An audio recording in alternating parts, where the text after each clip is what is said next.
Hello friends, welcome back to Jessy vlogs. എല്ലാവർക്കും വിക്രമിൻ്റെയും വേദിയുടെയും മറ്റൊരു അടിപൊളി എപ്പിസോഡ് ചെറുപ്പിലേക്ക് സ്വാഗതം.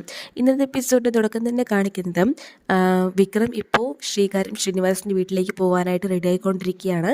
ഈ ഒരു ടൈമിൽ നമ്മുടെ വേദ അങ്ങോട്ട് വരുന്നുണ്ട്.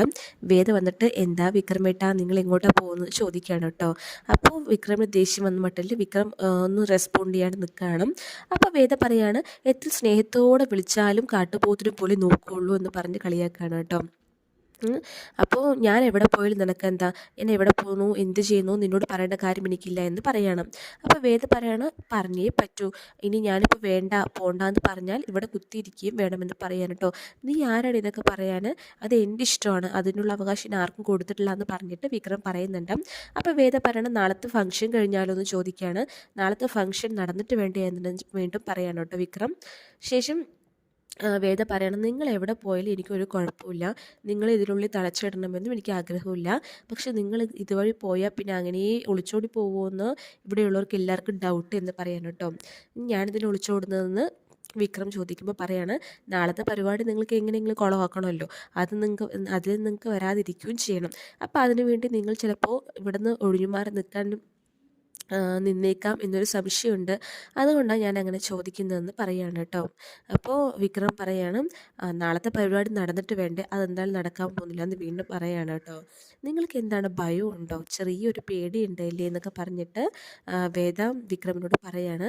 അപ്പോൾ വിക്രം പറയണം ഓ നിങ്ങളുടെ വീട്ടിലേക്ക് അറപ്പിനെയും വെറുപ്പിനെയും ഭയവും പേടിയും എന്നൊക്കെയാണോ പറഞ്ഞ് പഠിപ്പിച്ചിരിക്കുന്നത് ചോദിക്കുകയാണ് കേട്ടോ. അപ്പോൾ വേദ പറയാണ് നിങ്ങൾക്ക് ദേഷ്യം വരുമ്പോൾ എന്തും പറയും, പക്ഷേ ഇപ്പോൾ പറഞ്ഞത് കൂടിപ്പോയി എന്ന് പറയാണ്. ശരിയാണ്, നിങ്ങൾക്ക് എന്നോട് വെറുപ്പുണ്ടാവും, ഞാൻ ചെയ്യുന്ന കാര്യങ്ങളും മറ്റുമൊക്കെ നിങ്ങൾക്ക് വെറുപ്പുണ്ടാവും, അത് സ്വാഭാവികം.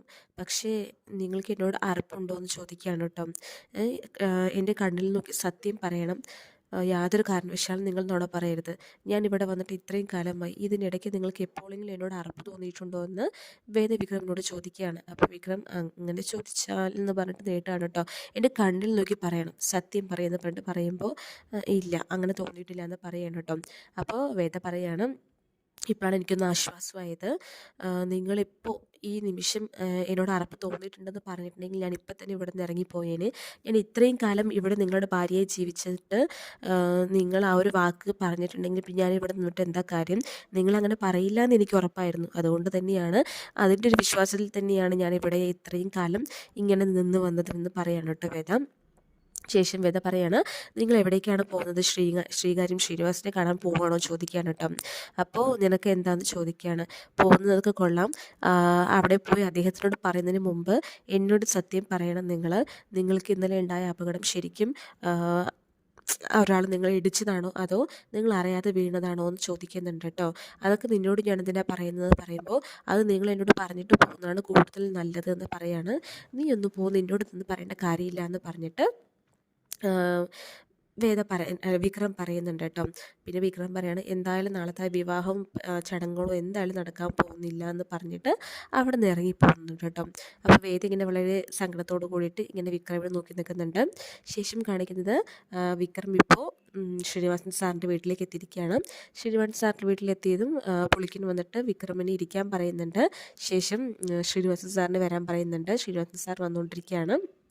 ശേഷം ശ്രീനിവാസ സാർ ചോദിക്കുകയാണ് നീ ഇരിക്കി, നിനക്ക് എന്താ പറ്റിയത് ഇന്നലെ, ഇപ്പം എങ്ങനെയുണ്ടെന്നൊക്കെ ചോദിക്കുകയാണ് കേട്ടോ. അപ്പോൾ വിക്രം പറയാണ് എനിക്ക് കുഴപ്പമൊന്നുമില്ല സാർ, ഇപ്പം എല്ലാം ഞാൻ ഓക്കെയാണ്, മാത്രമല്ല ഇന്നലെ എന്താ സംഭവിച്ചെന്ന് എനിക്ക് വ്യക്തമായിട്ട് ഓർമ്മയില്ല, ആരോ ബാക്കിൽ വന്ന് ഇടിച്ചതായിട്ട് മാത്രമേ ഓർമ്മയുള്ളൂ എന്ന് പറയുന്നുണ്ട് കേട്ടോ. അപ്പോൾ ഈ ഒരു ടൈമിൽ ശ്രീനിവാസൻ സാർ പറയണം നീ എന്നോട് നുണ പറയില്ല എന്നാണ് ഞാൻ വിശ്വസിച്ചിട്ടുണ്ടായിരുന്നത്, ഇപ്പോൾ അതിന് മാറ്റം സംഭവിച്ചിരിക്കുകയാണ്. ഒരു പക്ഷേ നാളെ മുതൽ നീ ഇനിയിപ്പോൾ ജില്ലാ ജഡ്ജിൻ്റെ മരുമോനാണല്ലോ. ഒരു ഭാഗത്ത് നിന്ന് ജില്ലാ ജഡ്ജിൻ്റെ വീട്ടുകാർ മൊത്തം കല്യാണത്തിന് സമ്മതിക്കുന്നു, മറുഭാഗത്ത് നിന്ന് അവിടെ പെണ്ണിൻ്റെ ആങ്ങള നിനക്കെതിരെ ആക്രമണം ഉണ്ടാക്കുന്നു. ഈ ഒരു വാർത്ത പുറത്തു കഴിഞ്ഞാൽ ആകെ നാണക്കേടല്ലേ അല്ലേ എന്ന് പറഞ്ഞിട്ട്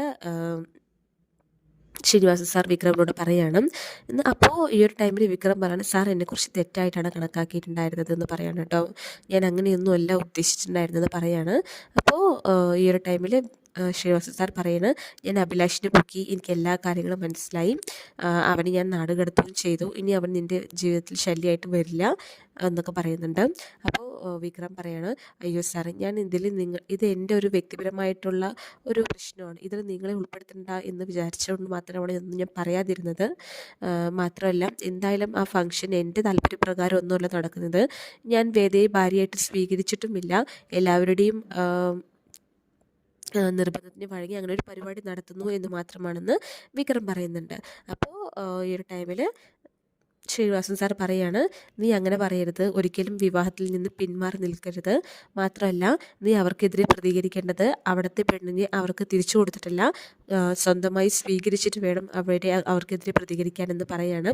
ശേഷം ഒരു കെട്ട് നോട്ടെടുത്തിട്ട് വിക്രമിനോടായി പറയാണ്, ഇത് കല്യാണമൊക്കെ വരാൻ പോവല്ലേ, നിൻ്റെ വക കുറച്ച് ചിലവിനായിട്ട് കാശിരിക്കട്ടെ വേണ്ട കയ്യിൽ കൊടുക്കുമ്പോൾ വിക്രം അതിൻ്റെ ആവശ്യമൊന്നും ഇല്ല എന്ന് പറയാണ്.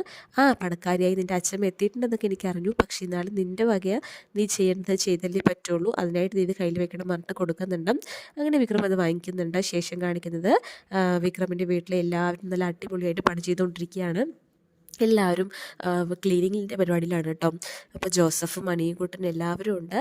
അപ്പോൾ വിനായകനും ഉണ്ട്. വിനായകനോട് അച്ഛമ്മ പറയാണ്, നീ എത്ര നേരമായി, 2 മണിക്കൂറായല്ലോ ഈ തൂണ് തുടച്ചുകൊണ്ടിരിക്കുന്നത്, കഴിഞ്ഞില്ലെന്ന് ചോദിക്കുകയാണ്. അപ്പോൾ മറുവശത്ത് നന്ദിനി മുറ്റം അടിച്ചുകൊണ്ടിരിക്കുകയാണ്. അപ്പോൾ നന്ദിനി പറയാണ്, പുറമേയുള്ള അഴുക്കാണെങ്കിൽ വേഗം പോകും, അകത്തുള്ള അഴുക്ക് എങ്ങനെ പോകാനാന്ന് പറയാണ്. അപ്പോൾ നീ ഒന്ന് ഇങ്ങോട്ട് വന്നേന്ന് പറഞ്ഞിട്ട് നന്ദിനി അച്ഛമ്മ വിളിക്കുന്നുണ്ട്. നമ്മുടെ അച്ഛമ്മ പറഞ്ഞു, നീ എന്താ പറഞ്ഞതെന്ന് ചോദിക്കുമ്പോൾ, അല്ല പെയിൻ്റൊക്കെ അടിക്കാനായി എന്ന് പറഞ്ഞതാണ് കേട്ടോ, ഇവിടുത്തെ കാര്യങ്ങൾ നോക്കാനും ചെയ്യാനൊക്കെ ഞങ്ങൾക്കറിയാം, നിന്നെ ഏൽപ്പിച്ച പണം നന്നായി ചെയ്താൽ മതി, പോയി ചെയ്യുമെന്ന് പറഞ്ഞിട്ട് അവളെ വഴക്ക് പറഞ്ഞ് വിട്ടാക്കുന്നുണ്ട്. ശേഷം ഓരോ പ്ലാൻ, അതായത് ഡെക്കറേഷൻ ചെയ്യേണ്ട മറ്റോരോ പ്ലാനുകൾ വിനായകൻ ഇങ്ങനെ പറയുമ്പോൾ, ഇതിൻ്റെ ആവശ്യമൊന്നും നീ പറയേണ്ട കാര്യമില്ല, ഞാൻ അതിനുവേണ്ടി തന്നെ ഒരാളെ പണിക്ക് നിർത്തിയിട്ടുണ്ട്, അയാൾ ചെയ്തോളും, ഈ കാര്യങ്ങൾ ഇവിടേക്ക് വേണ്ട കാര്യങ്ങളൊക്കെ അവർ ചെയ്തോളും, അതിനെക്കുറിച്ച് ആലോചിച്ച് നീ ബേജാറാവണ്ട എന്ന് പറഞ്ഞിട്ട് വിനായകനോട് മുത്തശ്ശി പറയാണ് കേട്ടോ.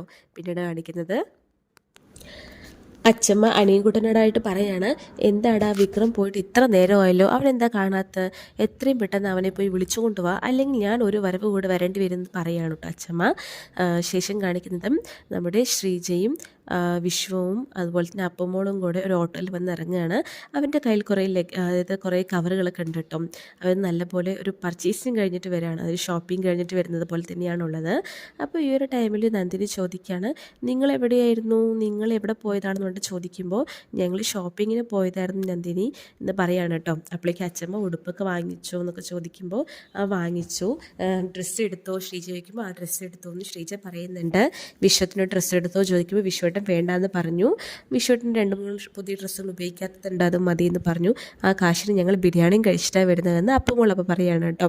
അപ്പോൾ ഈ ഒരു ടൈമിൽ ഇതെല്ലാം കേൾക്കുമ്പോൾ നന്ദിനിക്ക് ഒരുപാട് വിഷമമാവുന്നുണ്ട്. കാരണം ശ്രീജേച്ചിക്കും എല്ലാം ചെയ്തു കൊടുക്കുന്നുണ്ട്, വേദയ്ക്കും ആവശ്യമുള്ളതൊക്കെ ചെയ്തു കൊടുക്കുന്നുണ്ട്, തന്നെ മാത്രം എപ്പോഴും ഒറ്റപ്പെടുത്തുകയാണല്ലോ എന്ന് ആലോചിച്ചിട്ട് അവൾക്ക് സങ്കടമാവുന്നുണ്ട് കേട്ടോ. എന്നിട്ട് ശേഷം നന്ദിനി അവിടേക്ക് വന്നിട്ട് അച്ഛനോടായിട്ട് പറയണം, എന്തിനൊക്കെ എവിടെ നിന്നാണ് കാശ് വേണ്ടി ശ്രീജയോട് ചോദിക്കും കേട്ടോ. അപ്പോൾ ശ്രീജ പറയണ അച്ഛമ്മ തന്നാണ് പറയാണ്, അല്ലെങ്കിലും അച്ഛമ്മയ്ക്ക് എപ്പോഴും എന്നെ പറ്റാത്തായിട്ടുള്ളൂ, എന്നെ മാത്രമേ എപ്പോഴും ഒറ്റപ്പെടുത്താറുള്ളൂ, കല്യാണത്തിന് മുന്നേ തന്നെ ഞാൻ കറുത്തിട്ടാണെന്നും അതുപോലെ തന്നെ കുതിരമുറിയാണെന്നും പറഞ്ഞിട്ട് മെസ്സേജ് അയച്ചതിൻ്റെ സ്ക്രീൻഷോട്ട് എൻ്റെ അടുത്ത് ഇപ്പോഴും ഉണ്ട്, എന്നെ മാത്രം എന്തിനാണ് ഇങ്ങനെ ചെയ്യുന്നത് എനിക്കറിയില്ല, ശ്രീജയ്ക്ക് ഇതൊന്നും എടുത്തു വന്നതിൽ എനിക്ക് സങ്കടമൊന്നുമില്ല, പക്ഷേ എന്നെ ഇങ്ങനെ ഒറ്റപ്പെടുത്തുന്നു എന്നത് ആലോചിച്ച് എനിക്ക് വളരെയധികം സങ്കടമാണെന്ന് പറഞ്ഞിട്ട് നന്ദിനി അകത്തേക്ക് കയറി പോകുമ്പോഴേക്കും ശ്രീജ ഡി നിക്കടി അവിടെ എന്ന് പറഞ്ഞിട്ട് വിളിക്കുകയാണ് കേട്ടോ. അത് കേട്ടിട്ട് ആകെ ഷോക്കായിട്ട് നന്ദിനി ഇങ്ങനെ തിരിഞ്ഞു നോക്കുമ്പോൾ ശ്രീജ തൻ്റെ കയ്യിലുള്ളൊരു കവറ് അവൾക്ക് നേരെ നീട്ടാണ്. ഇത് നിനക്കായിട്ട് അച്ഛമ്മ എടുക്കാൻ പറഞ്ഞതാണ്, നിനക്ക് സാരി, ഞാൻ നിൻ്റെ ഒരു ബ്ലൗസ് നിൻ്റെ ബീറോന്ന് നീ അറിയാതെ എടുത്ത് തയ്പ്പിക്കുകയും ചെയ്തു, നിന്നെ എപ്പോഴും ചീത്ത പറയുന്നതുകൊണ്ട് നിനക്കൊരു സർപ്രൈസ് ആയിക്കോട്ടെ എന്ന് അച്ഛമ്മ പറഞ്ഞതെന്ന് പറയാണ് കേട്ടോ. അത് കേട്ടതും നന്ദിനിയുടെ കണ്ണൊക്കെ ഇങ്ങനെ നിറയുന്നുണ്ട് കേട്ടോ. അതായത് അച്ഛമ്മ അവൾക്ക് എടുത്തിരുന്ന് ഒരിക്കലും അവൾ പ്രതീക്ഷിച്ചിട്ടില്ല. ശേഷം സർപ്രൈസ് ആയിരുന്നു അച്ഛമ്മേ, താങ്ക് യു എന്നൊക്കെ പറയാണ് കേട്ടോ.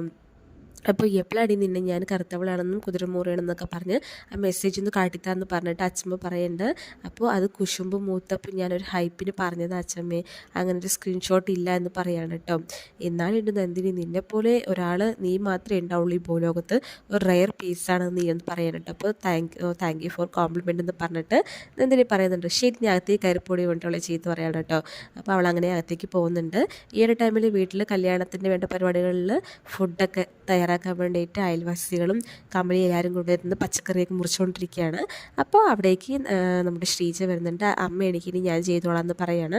നീ ഇപ്പോൾ പുറത്ത് പോയിട്ട് വന്നല്ലേ ഉള്ളൂ, ഞാൻ നോക്കിക്കോളാം എന്ന് പറയുമ്പോൾ കുഴപ്പമില്ല അമ്മ, ഇത് കഴിഞ്ഞിട്ട് പോകാമല്ലോ എന്ന് പറഞ്ഞിട്ട് ശ്രീജ ചെയ്യുമ്പോൾ അവിടെ അയൽവാസികൾ പറയാണ്, നല്ല മരുമക്കളാണ് പിന്നെ കമലയ്ക്ക് കിട്ടിയിട്ടുള്ളത്, ഒരു പണി എടുപ്പിക്കില്ല എന്ന് പറയാണ്. അപ്പോൾ ശ്രീജ പറയാണ്, അമ്മയ്ക്ക് ഇതല്ലാതെയും പറമ്പിലും അതുപോലെ തന്നെ വീട്ടിലും കുറേയധികം പണികളുണ്ട്, ഇതല്ലേ ഞങ്ങളെ കൊണ്ട് ചെയ്യാൻ പറ്റുന്നുള്ളൂ എന്ന് പറയാനോട്ട് ശ്രീജ. ശേഷം ഒരു അയൽവാസി പറയാണ്, എന്താണ് ഇങ്ങനൊരു പരിപാടി വീണ്ടും നടത്തുന്നത്, അവളുടെ കല്യാണം കഴിഞ്ഞതല്ലേ, പിന്നെ ഇതിനെങ്ങനെ ചെയ്യുന്നു ചോദിക്കുമ്പോൾ കമല പറയാണ്, നീ എന്താ ഒന്നും അറിയാത്ത പോലെ, ആദ്യത്തെ കല്യാണം എന്ന് പറയുന്നത് അവൻ ഒറ്റയ്ക്ക് കഴിച്ചുകൊണ്ടുവന്ന കല്യാണമല്ലേ, അപ്പോൾ അവർ രണ്ടാളും ഒന്നിച്ച് ജീവിക്കുമെന്ന് പോലും ഞങ്ങൾക്ക് ആർക്കും ഉറപ്പില്ലായിരുന്നു. ഇപ്പോൾ ഞങ്ങൾക്ക് എല്ലാവർക്കും ഉറപ്പുണ്ട് അവർ രണ്ടാളും ഒന്നിച്ച് ജീവിക്കുന്നത്. അതുകൊണ്ട് തന്നെ ഞങ്ങൾ രണ്ട് കുടുംബങ്ങളുടെ അനുഗ്രഹം കൂടി ലഭിക്കുമ്പോൾ കുറച്ചും കൂടെ നല്ലതല്ലെന്ന് കരുതിയിട്ടാണ് എല്ലാവരെയും വിളിച്ച് ഒരു ചെറിയതായിട്ട് കല്യാണം കഴിക്കുന്നതെന്ന് കമല പറയുകയാണ് കേട്ടോ. അപ്പോഴേക്കും നന്ദിനി വന്നിട്ട് അതിനോട് ഒരുമിച്ച് ജീവിക്കണ്ടേ എന്നൊക്കെ പറയുകയാണ് കേട്ടോ. അപ്പം മുത്തശ്ശി പറയാണ്, നീ അല്ലേ അവരെ രണ്ടാളെയും തറവാട്ടിൽ വെച്ച് കല്യാണം കഴിഞ്ഞ ശേഷം ഒരുമിച്ച് ജീവിക്കാനായിട്ട് മുറിയിലേക്ക് കൊണ്ടുവിട്ടത്, നിനക്കത് മറന്നുപോയോ ചോദിക്കുകയാണ്.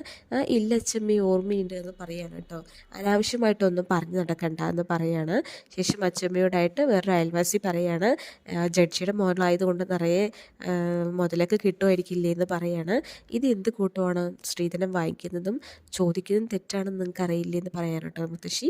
അപ്പോഴേക്കും നമ്മുടെ വേദ അവിടേക്ക് ചിരിച്ചുകൊണ്ട് വരുന്നതായിട്ടാണ് എപ്പിസോഡിൽ കാണിക്കുന്നത്. താങ്ക്